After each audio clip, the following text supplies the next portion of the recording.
A light magnitude 3.2 earthquake occurred in the Caribbean Sea near Vieques Island, Puerto Rico, in the early morning of Saturday, June 21, 2025 at 12:51 a.m. local time, GMT-4.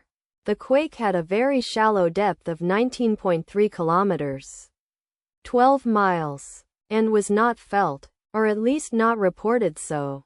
First to report, USGS after 23 minutes.